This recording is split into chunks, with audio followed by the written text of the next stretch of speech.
Hello friends, welcome back to the my new video guys and my YouTube channel. Today friend, we are going to talk about guys, how can we forget our Bluetooth earbud to our Tecno phone. Guys, we have got this Bluetooth earbud and once you want to forget to your phone, so friend, how can you forget today? I will show you guys in this video how to forget Bluetooth earbud to our Tecno phone.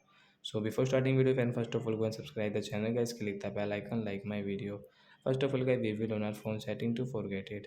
After on phone setting guys, click on this more connection setting guys, tap here. Friends, you can see phone Bluetooth setting guys, tap here.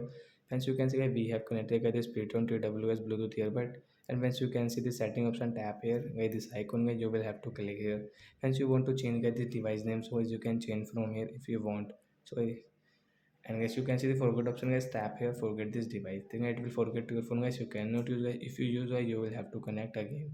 So like that guys, you can forget your Bluetooth earbud to your Tecno mobile. So that's it guys, thanks for watching the video guys. We will meet on next video. Bye friend. Before going, please go and like the video. Bye guys.